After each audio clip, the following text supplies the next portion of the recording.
Burton's new film Alice in Wonderland, which is his take on Lewis Carroll's classic, is out today. The film sees 19-year-old Alice struggling to fit in and conform to Victorian society's expectations. Then she accidentally falls into the hole after 12 years and finds Wonderland is as much of a cultural shock for Alice as her present-day reality. It's you. No, it's not.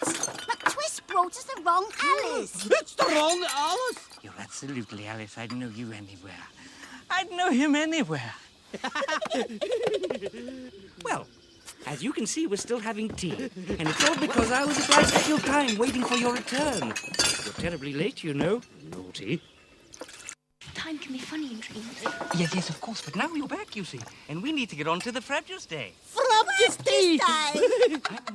No wonder she felt out of place at that tea party. It's a bit like being round yours, Dennis. But when have we ever felt like a fish out of water? And do you ever try really hard to fit in? You're quite a people pleaser, aren't you, Dens? Yeah, pathetically, really. I mean, as I've got older, I wouldn't completely conform, but I prefer to fit in. That's what I prefer. I'm just trying to think when I sort of felt most... Maybe not that I didn't fit in, most out of place. And I can honestly say that I consider this to be a time when I felt lonely as opposed to alone, which I love my own company, sometimes being alone, was my first 3 months at Coronation Street.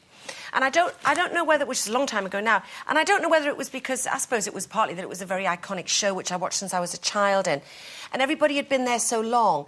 And it was at the time when very few people didn't live in Manchester or didn't live in Cheshire. So I'd sort of come down, so I was kind of in digs and everybody was there. And everybody was doing their own thing, and I don't think it was just that they didn't try to involve me.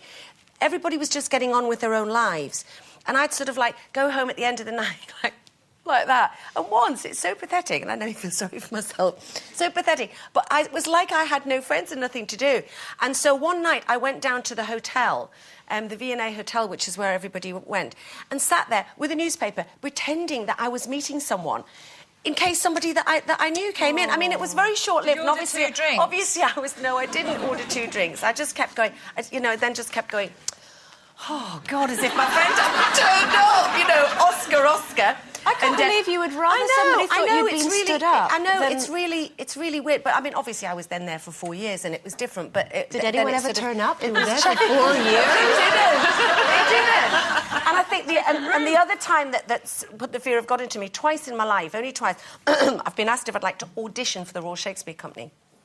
And Shakespeare and I aren't the best bedfellows, at the best of times, but one of the reasons why I didn't even go, probably because I would never have got in, was because I always felt that when I got up on the stage I could hopefully give as much as anybody else, but it was the fact that I'd heard that for 9 weeks all these kind of really clever Oxbridge people sit and intellectualise about the play, and if there's one set of people that freak me out, I'm fascinated by it, but intellectuals, because I just can't keep up, and I just didn't want the thing of feeling really stupid. I did feel a bit like that when I spoke at the Oxford Union, and I'd never been to Oxford University, obviously.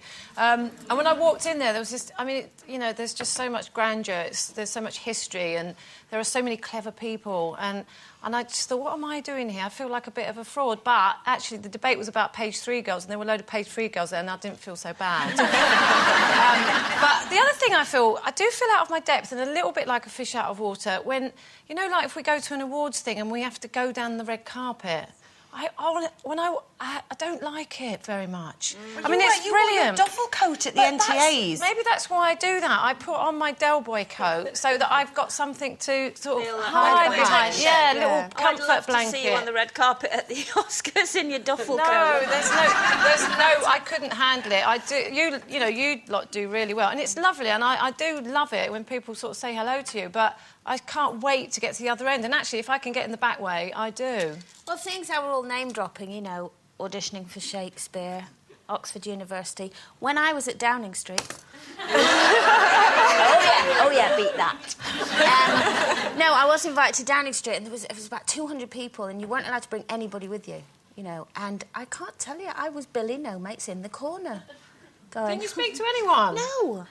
Did no one get to take a pal? Gordon Brown said hello. He was very nice. And well, he Sarah, should. It's his house. It'd be a bit rude. Was Sarah. Well, I thought he was going to come over and go, get back to the kitchen, love. Yeah. Don't go up at celebrities. Because I was like that. Because I'm rubbish at all that. There were so many people walking around going, hello, I'm such and I such wouldn't off be able channel. to do And I'm that. thinking, I just wanted that's to go tricky. home. Yeah, it's hard. I don't like it. Do you know you've done very well? You have. Well, I feel considering at you're home so here shy. because you don't have to worry about intellect. It's true, we're all OK, time for a final pause, but after the break, we'll be talking to the